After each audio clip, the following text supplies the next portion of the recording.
Bem, gente, bom dia. Muito obrigado. Agradeço bastante a participação de cada um de vocês aqui, o fato de vocês destinarem essas horas da manhã para ouvir o que a gente tem para trocar. É um momento para a gente muito importante, é uma vez por ano.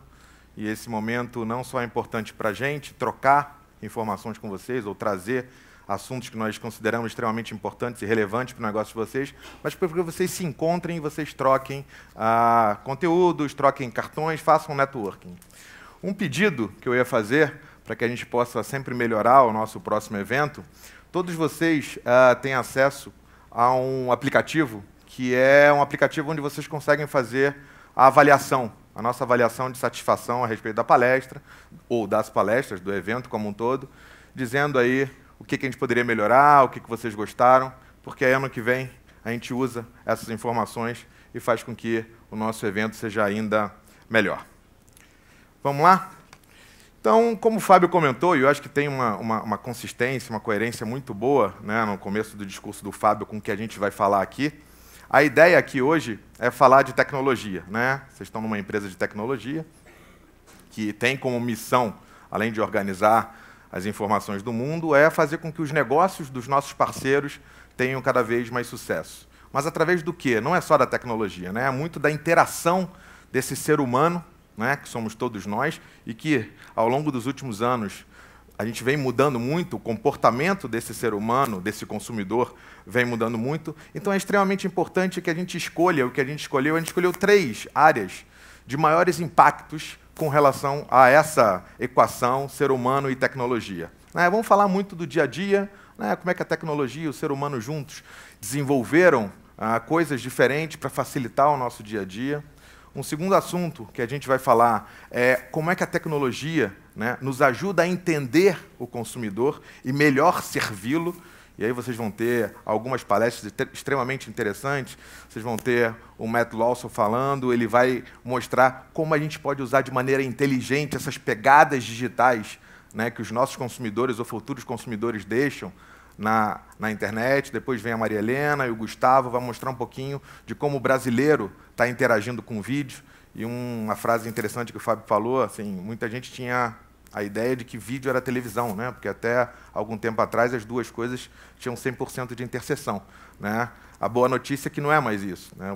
Vocês e todos nós podemos ter acesso a vídeo em qualquer hora e a qualquer lugar. Nessa semana a gente fez o Think Education e eu fiz a abertura falando exatamente isso. O que antigamente era destinado a uma sala de aula hermeticamente fechada, onde você tinha o professor e o aluno como único canal de transmissão de conhecimento, hoje não. Hoje o vídeo, em todas essas plataformas, principalmente usando as plataformas digitais, permite com que isso aconteça. E a gente vai ter aí 2 coisas que quebram um pouco o paradigma para nos fazerem pensar, né? Uma coisa que já é bem realidade hoje, né, a internet das coisas, e o Eric vai falar a respeito disso, como isso também impacta, né, o nosso dia a dia, a maneira de viver, casas conectadas, cidades conectadas, pessoas cada vez mais informadas, como é que a gente se utiliza disso para gerar economia, para gerar maior engajamento entre todas as pessoas. E a gente vai colocar um assunto aqui, trazido pelo professor Robert, que é o que antigamente não se pensava, né? Que é não é o trade-off, mas o que a tecnologia vem trazendo, vem colocando na mesa, que faz com que as pessoas comecem a repensar posse ao invés do acesso. Ou seja, o acesso a determinado produto ou serviço substituindo a posse. Então, vamos em frente e a gente vai ver coisas muito interessantes hoje ao longo do dia.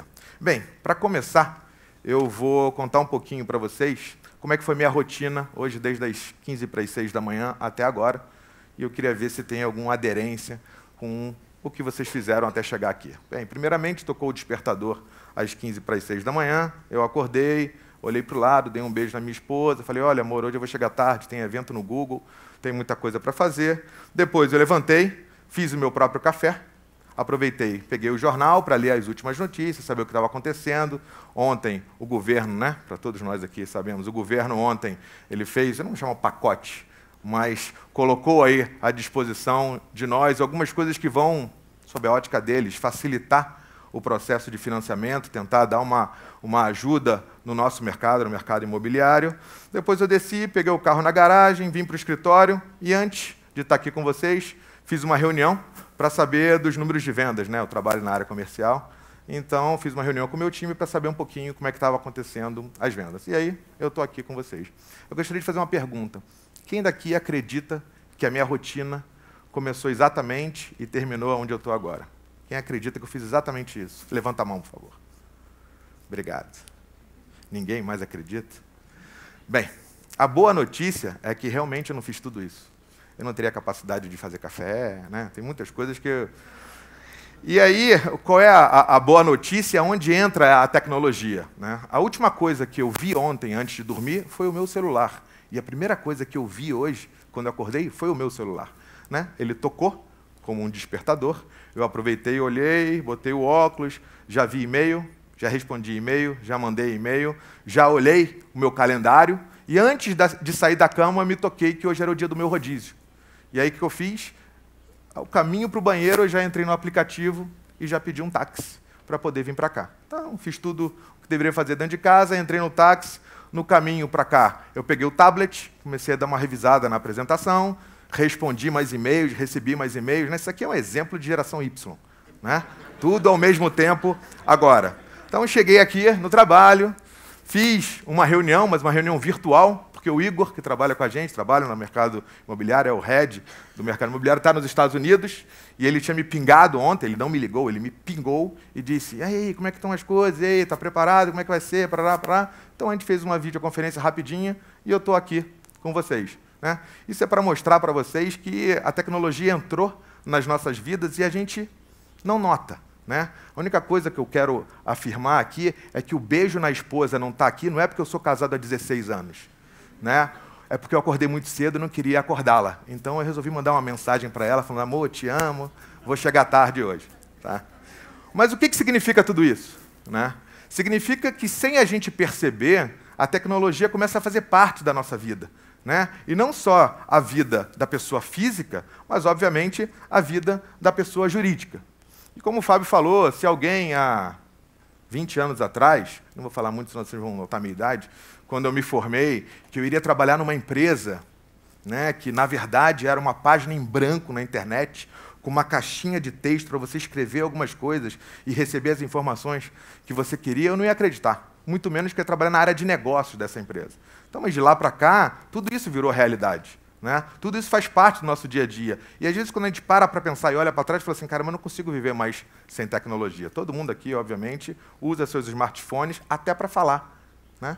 Você usa para várias coisas e usa ele até para falar. E isso, como acontece com a gente, acontece comigo, essa reprodução aqui da geração Y, acontece com todos os nossos consumidores. E a gente tem que entender como melhor utilizar essas informações dos nossos consumidores para melhor atender e entender os nossos consumidores, e é por aí que a gente vai navegar hoje. Um outro ponto que eu acho que é interessante falar, a gente estava acostumado, e a gente aprendeu na época de escola, de faculdade, que existem dois termos que são parecidos, mas são muito diferentes em essência. Né? Uma coisa é evolução. Evolução é aquilo que acontece normalmente todo dia e gera algum acréscimo marginal. E o outro era revolução. Acontece de tempos em tempos, mas cria um determinado degrau. O que hoje a gente tem é a revolução constante. E a gente não percebe mais isso. Só percebe quando olha para trás e fala assim, caramba, o que já passou e como eu já faço parte, ou como a tecnologia já faz parte do meu dia a dia e eu hoje não consigo viver sem ela. Então, assim, pegando a tecnologia como pano de fundo, como eu falei para vocês, a gente vai passar rapidamente, obviamente eu só vou fazer a abertura, e os nossos palestrantes vão falar muito do impacto da tecnologia no nosso estilo de vida, na comunicação, e isso é extremamente importante, né? Porque eu estou falando com pessoas aqui que querem conhecer cada vez mais os seus consumidores, querem proporcionar a eles experiências de consumo e de pós-consumo extremamente importante, comunicar de maneira eficiente as suas marcas, mas também, no final, como eu falei, a gente vai jogar aquela bolinha para a gente pensar como é que a tecnologia vem mudando, vem construindo e destruindo modelos de negócios completamente estáveis, ou que nós acreditávamos ser estáveis. Vamos então pegar um pouquinho a parte de vida, né? A parte do nosso dia a dia de vida.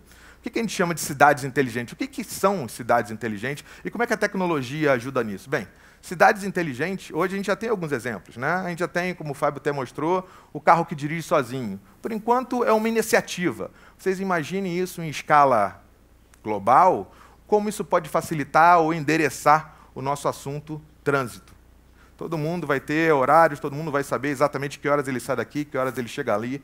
E aí, extrapolando um pouco mais, trazendo a parte de saúde no meio, vocês imaginem uma ambulância que precisa sair de um ponto A para chegar num ponto B com um doente dentro, precisando acelerar o processo, tendo que passar por vários sinais, vários entroncamentos. E se você já tivesse essa conexão para fazer com que ela conseguisse sair do ponto A e chegasse no ponto B numa velocidade maior. Quando a gente fala de casas conectadas, né, assim, eu também uso alguns exemplos do próprio Google. O Google comprou um tempo atrás uma empresa chamada Nest, né, que é uma empresa de termostato. E o que esse termostato tem de diferente? Né? Ele aprende. Né? É um processo evolutivo que você, além de você conseguir programá-lo ou gerenciá-lo à distância, ele começa a aprender através do seu comportamento. Então, isso não só gera uma experiência muito, muito melhor para os nossos consumidores, mas como também traz informação para dentro da empresa. Bem, qual é o comportamento de uso desse meu consumidor ao longo do dia, desse tipo de produto ou serviço? E se a gente usar isso de maneira inteligente, os negócios tendem a crescer. E quem é que se utiliza disso? São as pessoas que estão cada vez mais informadas e conectadas. Hoje, como eu falei também no Think de Educação, hoje você não consegue imaginar uma pessoa dizendo assim, não fala comigo agora porque eu vou sentar na frente da televisão porque vai começar o meu telejornal. Ninguém espera até determinado horário para poder saber de notícias. Hoje as pessoas já criam suas próprias notícias, discutem as notícias, e essas pessoas, elas querem mais, porque elas sabem que elas conseguem, através de informação, saber o que está acontecendo aqui ou ali e começam a comparar com o seu dia a dia. Então eles começam a se transformar em quê? Consumidores cada vez mais exigentes. E o processo, né, de compra desse consumidor, ele é muito mais complexo do que ele era um tempo atrás. Né? E assim, o que a gente vê quando você tem vendedor e comprador, que houve um deslocamento de poder, um deslocamento de força. Né? E sem falar das 5 forças lá do Michael Porter, o que a gente tem, né, sabendo e entendendo essa necessidade do consumidor, é tentar se adaptar para tentar não ser pego desprevenido por parte desses consumidores. E o que eles fazem? Obviamente, eles fazem pesquisa. Né? Antigamente, o que você fazia? E aí no mercado imobiliário, lá, com um determinado jornal debaixo do braço, você ia a vários estandes, você continua fazendo isso. Mas antes disso, com certeza, você selecionou dos 50, você selecionou uns 3 ou 4. Então, assim, do conforto do seu lar ou da palma da sua mão, você decide quais são os empreendimentos, quais são os produtos e serviços que têm muito mais aderência com o que você quer. Você não quer perder tempo. Você se acha hoje muito pressionado pelo tempo. Então, qualquer minuto vale ouro para você. Então, as pessoas pesquisam muito. E, pesquisando, elas têm o quê? Elas têm o poder da negociação. Porque elas não chegam mais no estande de vendas para ouvir pela primeira vez alguma coisa a respeito daquele produto ou serviço. Ela chega, às vezes, com mais informação do que os nossos corretores têm. Né? Elas já chegam com a primeira, segunda, terceira derivada de perguntas respondidas. Ela quer saber o mais. E se a gente não estiver preparado, e são impactos que acontecem dentro das nossas empresas, se a gente não estiver preparado para dar esse tipo de experiência positiva, é tão simples quanto isso. Tem vários. Eles vão, levantam e vão para um outro, onde eles se sentem mais bem atendidos ou que a sua experiência de compra seja melhor. E aí, depois desse processo de negociação, né, que você pende a dar para o consumidor mais poder do que ele tinha, a decisão, que antigamente era algo pessoal, que ele decidia, comprava, e depois ele falava para meia dúzia de amigos, hoje não. Hoje é um negócio escalável. Hoje as pessoas, às vezes, antes de tomar decisão, ela quer saber opinião de amigos. Então, elas entram nas redes sociais, entram na internet, trocam, perguntam. E um ponto extremamente importante, e eu costumo usar um slide quando eu vou conversar com algumas incorporadoras, e com o próprio mercado como um todo, se a gente analisasse o processo de compra de um imóvel há um tempo atrás, tinham 5 ou 6 passos. Né? Hoje devem ter uns 14 passos, e eles não são mais lineares. Na verdade, são idas e vindas, e onde antigamente a gente achava que você parava na hora da venda, vendia, assinei o contrato, virava para as costas e ia embora, saia comemorando, estourando champanhe, você tem o que a gente chama de pós-compra. Né? Eu aprendi com um grande amigo meu desse mercado que você não compra um imóvel, você compra uma opção de comprar o imóvel. Na verdade, a gente vende um serviço e entrega esse serviço como produto 2 anos e meio depois. E ao longo desse tempo, o que a gente faz com isso? como é que a gente trabalha esse relacionamento? Como é que a gente trabalha esse engajamento? Como é que a gente não deixa o cliente lá de escanteio? Simplesmente, se ele tiver interesse, ele corre atrás. Se ele não tiver interesse, a gente não gera essa comunicação com ele. Tá aí, talvez, o principal período que a gente deveria ter e muni-lo de informação. Porque ele demonstrou interesse a tal ponto que ele foi lá, pagou um determinado a parte do valor do bem, mas está na mão dele, 100% do processo de decisão. E se a gente não fizer nada, né, e com a quantidade de empreendimentos que sobem por aí, assim, as próprias empresas, para se diferenciar, elas têm que sempre pensar um pouquinho de inovação, um pouquinho de serviço a cliente, ele toma a decisão, não gostei, vou lá, perder um pouquinho de dinheiro, ou então, dependendo como subiu o valor do imóvel, ele nem perdeu, volta e compra outro. Então, o ponto é, como é que a gente se utiliza de todas essas informações que eles deixam para a gente? Eles deixam, eles querem. Eles ligam, vamos voltar um pouquinho mais de um tempo, eles ligam para o serviço de atendimento a cliente, eles reclamam. Né? Eu trabalhei numa empresa de telecomunicações e isso é muito claro. Se a gente não souber trabalhar as informações que eles mesmos nos dão, a gente não tem como melhor atender o nosso cliente. Então, vale lembrar que assim, a tecnologia ela não é só para quebrar modelos de negócio, criar modelos de negócio diferentes, fazer com que a gente fique mais confortável vendo televisão no tablet. Não, para que a gente melhore os nossos negócios e gere mais resultados com eles, inclusive sendo mais eficiente. E aí, indo para o meu último bloco, que é um pouco mais disruptivo, né, com relação ao impacto da tecnologia nos modelos de negócio, eu vou roubar também uma frase ou uma historinha de um amigo meu, também do mercado imobiliário, que ele disse que ele estava conversando com um amigo e o filho dele estava ali do lado. E ele virou para o cara e falou assim, poxa, bicho, tá bom, já entendi, troca o disco. Aí o filho, disco? O que é disco? Aí ele falou, tá bom, filho, fica ouvindo. Aí ele falou assim, não, então entendeu? Você entendeu? Caiu a ficha? Aí o filho, ficha? O que é ficha? Né? Então, assim, são modelos de negócios que existiram e que a gente estava acostumado a entender que telecomunicações, você ia lá no orelhão, colocava a ficha, tinha o disco para trocar, né? E hoje em dia desapareceram, muito por causa da tecnologia. Eu fiz uma pesquisa com os meus estagiários aqui e eu consegui achar 2 em 20 que fizeram coleção de CD de música. Para os outros, é uma coisa que não faz o menor sentido ter.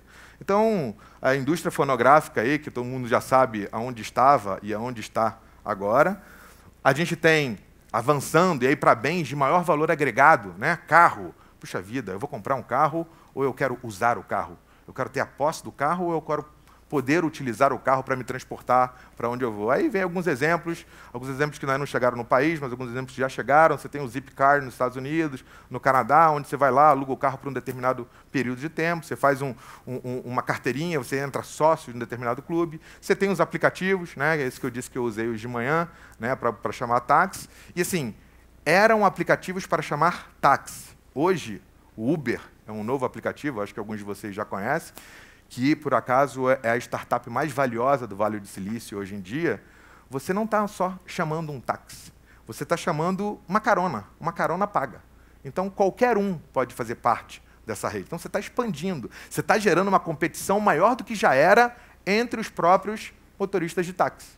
Então, assim, é importante que a gente tenha esse tipo de visão lateral e com profundidade, porque isso vai impactar os nossos negócios. Como é que isso vai impactar, então, o mercado imobiliário?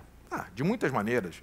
As pessoas sabem que, puxa vida, pode ser que eu consiga trabalhar alguns dias de casa, então eu não preciso morar tão próximo do trabalho. Ainda não, né, gente? Principalmente em São Paulo. Mas no Rio, por exemplo, a grande parte do mercado financeiro ficava no centro da cidade. Era a Rio Branco com a Presidente Vargas e tá bom. Hoje, grande parte dessas boutiques de investimento, fundos de investimento que precisam ter acesso à Bolsa de Valores ou ao mercado de Open, eles estão na Barra da Tijuca. Por quê? Porque eles têm acesso à informação. O estar próximo não é mais aquela necessidade que eles tinham. Por quê? Tudo por causa da tecnologia. E aí, para tentar resumir, que na verdade é um resumo, mas foi um embrião de toda essa apresentação, e eu, como engenheiro, a gente tentou montar um modelo, né? E o modelo, obviamente, tem no meio tecnologia mais pessoas, que é um modelo composto. A tecnologia ela só é válida porque tem pessoas utilizando e pessoas questionando, e por isso novas tecnologias surgem, e elas acabam impactando essas três principais áreas, as três principais áreas de impacto que a gente selecionou para colocar aqui. A gente tentou dar um nome singelo para esse esquema, e a gente cunhou o seguinte nome: ele é um ciclo sem fim de causa e efeito multidirecional. Bonito, né? Isso é para usar em entrevista de emprego. Não, o que você fez? Não, eu criei um ciclo. Então, assim, é uma coisa extremamente complexa, mas se a gente parar para pensar, é uma coisa que acontece todos os dias. É um diagrama de causa e efeito que você é a causa e você sofre o efeito dessa causa. Então, para que vocês tenham um pouquinho mais, né, de profundidade em cada um desses assuntos, qual é realmente o impacto que pessoas mais tecnologias juntas trazem para essas três grandes áreas que a gente escolheu, eu vou chamar aqui no palco, primeiramente, o Eric